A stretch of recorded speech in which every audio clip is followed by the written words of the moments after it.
ನಮಸ್ಕಾರ. ನಾನು ನಿಮ್ಮ ಪಿ ಡಿ ಸತೀಶ್ ಅಂತ. ನಾನು ಠಾಣೆಯಲ್ಲಿ ಕಾಣೆಯಾದವ್ರ ಬಗ್ಗೆ ಪ್ರಕಟಣೆಯಲ್ಲಿ ಇದ್ದವನು. ಅದ್ಭುತವಾದಂಥ ಫಿಲಮ್ ಮಾಡಿದ್ದಾರೆ.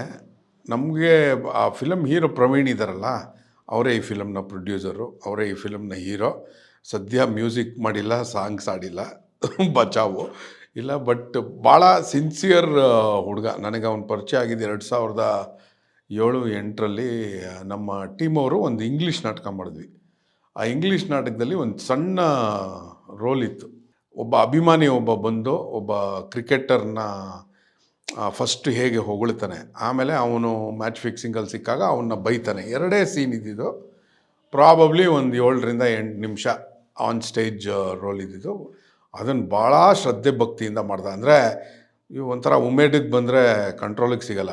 ಅವ್ನು ಹೋಗಿ ಸೆಕೆಂಡ್ ಟೈಮ್ ಹೊಡೆಯೋ ಸೀನಲ್ಲಿ ಪಾಪ ನಮ್ಮ ಹೀರೋಗೆ ಒಂದು ಒದೆ ಬಿದ್ದು, ಇವ್ನು ನೋಡಿದ್ರೆ ಹಿಂಗಿದ್ದಾನೆ. ಅವ್ನ ಕೈಯೆಲ್ಲ 2 ಕೈಯು ಕಬ್ಬಿಣದ ತೊಲೆಗಳ ಥರ ಇದೆ.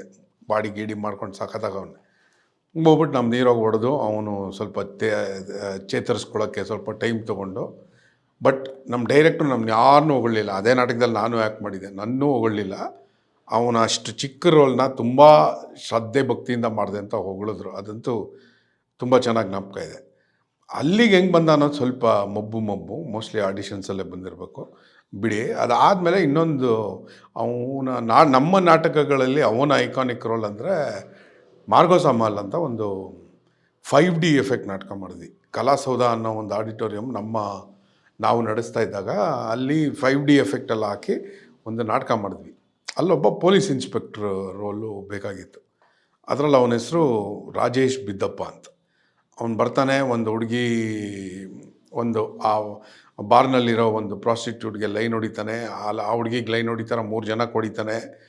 ಆ ನಾಟಕದಲ್ಲಿ ಮಾಡಿದವರೆಲ್ಲ ಇವಾಗ ಫುಲ್ಲು ಏನಂತಾರೆ, ಬಹು ಬೇಡಿಕೆಯ ನಟರಾಗಿದ್ದಾರೆ. ನಮ್ಮ ರಿಷಿ, ವಸಿಷ್ಠ ಸಿಂಹ, ನಿರಂಜನ್ ದೇಶಪಾಂಡೆ. ಅದಾದಮೇಲೆ ಅದೇ ನಾಟಕದಲ್ಲಿ ಸಂಚಾರಿ ವಿಜಯ್ ಮಾಡಿದ್ದಾರೆ. ಸೊ ಈ ಥರ ಮಾಡಿದವರೆಲ್ಲ ಭಾಳ ಫೇಮಸ್ ಆದರು. ತುಂಬ ಆ ನಾಟಕದಿಂದ ಅವನಿಗೆ ಬಿದ್ದಪ್ಪ ಅಂತಲೇ ನಮ್ಮ ಟೀಮ್ನಲ್ಲಿ ಕರೆಯೋದು.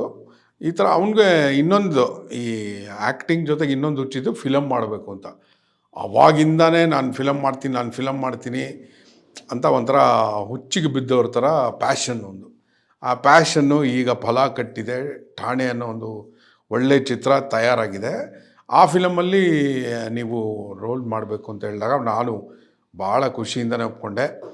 ನಿರ್ದೇಶಕರು ಬಂದರು. ನಮ್ಮ ಒಂದು ಟೀಮದ ದಮ್ಮಡ್ಡ ಇದೆ, ಅಲ್ಲಿ ಸಿಕ್ಬಿಟ್ಟು ಅಲ್ಲೇ ಮಾತಾಡಿದ್ರು. ಏನು ಎಕ್ಸ್ಪೆಕ್ಟ್ ಮಾಡ್ಬೇಕಂತ ಗೊತ್ತಿರಲಿಲ್ಲ.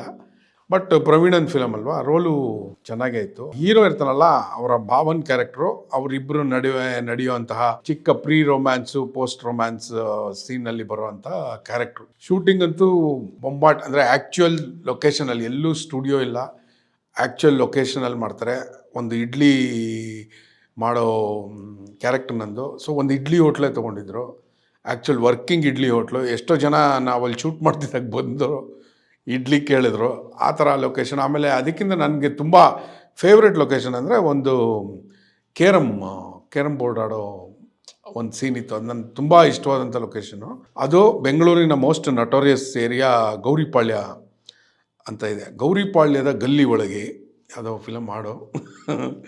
ಗೌರಿಪಾಳ್ಯದ ಗಲ್ಲಿ ಒಳಗೆ ಎಲ್ಲೋ ಚಿಕ್ಕ, ಅಂದರೆ ನಾನು ಹಿಡಿಸೋ ಅಷ್ಟೇ ಜಾಗ ಇದ್ದಿದ್ದು. ಅಲ್ಲಿ ಒಳಗಡೆ ಹೋದರೆ ಒಂದು ದೊಡ್ಡ ಹಾಲು, ಈ ಥರ ಲೈಟು, ಕೇರಮ್ ಬೋರ್ಡ್ಗಳು, ಸುತ್ತಮುತ್ತ ನೋಡಿದ್ರೆ ಎಲ್ಲ ಏನೋ ಮಂಚು, ಲಾಂಗು, ಆ ಫೀಲ್ಸ್ ಫುಲ್ ಇದ್ದಿದ್ದಂಥ ಜಾಗ. ಅಲ್ಲಿ ಒಂದು ಕೇರಮ್ ಬೋರ್ಡ್ ಸೀನ್ ಮಾಡಿದ್ವಿ. ನನ್ನ ಫೇವ್ರೆಟ್, ನನ್ನ ಕ್ಯಾರೆಕ್ಟರ್ದು ಫೇವ್ರೆಟ್ ಸೀನು ಅಲ್ಲಿ ನಡೀತು. ಸುತ್ತಮುತ್ತ ಇದ್ದವರೆಲ್ಲ ಒಂಥರ ಮತ್ತೊಂದು ಸಲ ನಾನು ಆ ಜಾಗಕ್ಕೆ ಒಬ್ಬನೇ ಹೋಗಲ್ಲ, ಆ ಥರ ಜಾಗ. ಅಂಥ ಕಡೆಗಳಲ್ಲೇ ಶೂಟ್ ಮಾಡಿದ್ದಾರೆ, ಅಥೆಂಟಿಕ್ ಸಿನಿಮಾ ಮಾಡಿದ್ದಾರೆ. ಸೊ ಹಾಗಾಗಿ ನನಗೆ ಈ ಇಡೀ ಟೀಮು ಭಾಳ ತುಂಬ ಇಷ್ಟ ಆಗಿದ್ದಂತಹ ಟೀಮು. ಒಳ್ಳೆ ಅನುಭವ ಕೂಡ ಕೊಡ್ತು. ಈ ಪ್ರವೀಣ್ದು ಇನ್ನೊಂದು ಕೆಟ್ಟ ಚಾಳಿ ಏನಂದರೆ, ಅದೇ ಹೇಳಿದ್ನಲ್ಲ, ಕೈ ಜೋರು, ಬಾಯಿಗಿಂತ ಕೈ ಜೋರು. ಫೈಟು ಅನ್ನೋನು, ಫೈಟ್ ಇರೋ ಫಿಲಮ್ನೆಲ್ಲ ನೋಡಿ ಅನ್ನೋನು. ಅದೇ ಥರ ಈ ಫಿಲಮ್ನಲ್ಲೂ ಅದ್ಭುತವಾಗಿ ಒಂದು 5 ಫೈಟ್ನ ಕಂಪೋಸ್ ಮಾಡಿಸಿದಾರಂತೆ. ಸೊ ನಾನು ಆ ಫೈಟ್ನ ಅನ್ಫಾರ್ಚುನೇಟ್ಲಿ ಫಿಲಮ್ ನೋಡೋಕ್ಕಾಗಿಲ್ಲ ನನಗೆ. ಬಟ್ ಡೆಫಿನೆಟ್ಲಿ ಥಿಯೇಟ್ರಲ್ಲಿ ರಿಲೀಸ್ ಆದರೆ ಆ ಫೈಟ್ಗಳ್ನ ನೋಡೋಕ್ಕಾದರೂ ಹೋಗ್ತೀನಿ ಅಂತ. ಆಮೇಲೆ ನಿರ್ದೇಶಕರು ನನ್ನ ಕ್ಯಾರೆಕ್ಟ್ರಿಗೆ ತುಂಬ ಚೆನ್ನಾಗಿ ಹೊಂದೋ ಹಾಗೆ ರಾಜ್‌ಕುಮಾರ್ ಫಿಲಮ್ ಟೈಟಲ್ಗಳು ಅಂದರೆ ಅವರ ಫಿಲಮ್ ಹೆಸರುಗಳನ್ನು ನನ್ನ ಡೈಲಾಗ್ನಲ್ಲಿ ಒಂದೊಂದು ಡೈಲಾಗಲ್ಲಿ ಒಂದೊಂದು ಫಿಲಮ್ ಹೆಸರು ಬರೋಂಗೆ ಬರೆದಿದ್ರು. ಅದನ್ನಂತೂ ಭಾಳ ಎಂಜಾಯ್ ಮಾಡಿಕೊಂಡು ಹೇಳಿದೆ. ನನಗೆ ರಾಜ್‌ಕುಮಾರ್ ಅವರು ಮಾಡಿರೋ ಕೆಲವು ಎಲ್ಲ ಫಿಲಮು ನೋಡಿದ್ದೀನಿ ಅಂದ್ಕೊಂಡಿದ್ದೆ. ಕೆಲವು ಫಿಲಮ್ ನೋಡಿರಲಿಲ್ಲ ಅಂತ ಈ ಫಿಲಮ್ ಮಾಡಿದಾಗ ಗೊತ್ತಾಯಿತು. ಒಂದು ಡೈಲಾಗ್ ಏನಪ್ಪ ಅಂದರೆ ಅವರಿಬ್ಬರು ಮದುವೆ ಆಗ್ತಾರೆ ಅಂತ ಡಿಸೈಡ್ ಮಾಡಿಕೊಂಡು ಮನೆಗೆ ಬರ್ತಾರೆ. ಆಗ ನಾನು ಓಹೋ, ಕೆರಳಿದ ಸಿಂಹಂಗೆ ಆಶಾ ಸುಂದರಿ ಸಿಕ್ಕಿದ ಮೇಲೆ ಇನ್ನು ಶ್ರೀನಿವಾಸ ಕಲ್ಯಾಣ ಪಟ್ ಅಂತ ಆಗ್ಬಿಡುತ್ತೆ ಅಂತ ಹೇಳ್ತೀನಿ. ಅಂದರೆ ಎಲ್ಲ ಡೈಲಾಗಲ್ಲೂ ಯಾವಾಗ ಏನು ನಾನು ಬಾಯಿ ತೆಗೆದಾಗೆಲ್ಲ ಫಿಲಮಲ್ಲಿ ಒಂದೊಂದು ರಾಜ್‌ಕುಮಾರ್ ಫಿಲಮ್ಮು ಅಥವಾ ಒಂದೆರಡು ರಾಜ್‌ಕುಮಾರ್ ಫಿಲಮ್ ಕಾಂಬಿನೇಷನಲ್ಲಿ ನನ್ನ ಡೈಲಾಗ್ಗಳು ಒಳಗೆ ಬರುತ್ತೆ. ಅದಂತೂ ತುಂಬ ಯೂನೀಕಾಗಿ ಇದು ಎಕ್ಸ್ಪೀರಿಯೆನ್ಸು, ಯಾವುದ್ರಲ್ಲೂ ಮಾಡಿರಲಿಲ್ಲ. ಆಮೇಲೆ ನಮ್ಮ ಥಿಯೇಟರ್ ಗ್ರೂಪು ಪ್ರಕಾಶಮ್ ಅಂತ, ಅಂದರೆ ಪ್ರದರ್ಶನ ಕಲಾ ಸಂಸ್ಥೆ, 50% ನಟರು ಈ ಫಿಲಮಲ್ಲಿ ಇದ್ದಾರೆ ನನ್ನ ಜೊತೆ. ಅಂದರೆ ನನ್ನ ಹೆಂಡತಿ ಕ್ಯಾರೆಕ್ಟರ್ ಮಾಡಿದ್ದು ರೂಪ ಅಂತ, ಅವಳು ತುಂಬ ಚೆನ್ನಾಗಿ ಮಾಡಿದ್ದಾಳೆ. ನನಗೆ ಆ್ಯಕ್ಚುಲಿ ಅಷ್ಟೊಳ್ಳೆ ಕ್ಯಾಮ್ರಾ ಪ್ರೆಸೆನ್ಸ್ ಇದೆ, ಯಾಕೆಂದರೆ ನಾವು ಸ್ಟೇಜ್ ಅವರಲ್ಲ, ನಮಗೆ ಕ್ಯಾಮ್ರಾ ಪ್ರೆಸೆನ್ಸು ಅಷ್ಟು ಈಸಿಯಾಗಿ ಗೊತ್ತಾಗಲ್ಲ. ನಮಗೆಲ್ಲ ಕೈ ಬಾಯಿ ಮಾಡಿ ಆ್ಯಕ್ಟಿಂಗ್ ಮಾಡೋದು ಅಭ್ಯಾಸ. ಕ್ಲೋಸಪ್ ಇಟ್ಟಾಗಲೂ ನಾವು ಕೈ ಬಾಯಿ ಮಾಡ್ತಾ ಇರ್ತೀವಿ. ಬಟ್ ಅದನ್ನೆಲ್ಲ ಬಿಟ್ಟು ರೂಪ ತುಂಬ ಚೆನ್ನಾಗೇ ಆ್ಯಕ್ಟ್ ಮಾಡಿದ್ದಾಳೆ. ಕನ್ನಡದಲ್ಲಿ ಇತ್ತೀಚೆಗೆ ನಾನೇ ನೋಡಿರೋಂಗೆ ಹಾಸ್ಟೆಲ್ ಹುಡುಗರು ಆದಮೇಲೆ ಸಾಕಷ್ಟು ಹೊಸಬರ ತಂಡದ ಫಿಲಮ್ಗಳು ಭಾಳ ಹೆಸರು ಮಾಡ್ತಾಯಿದೆ.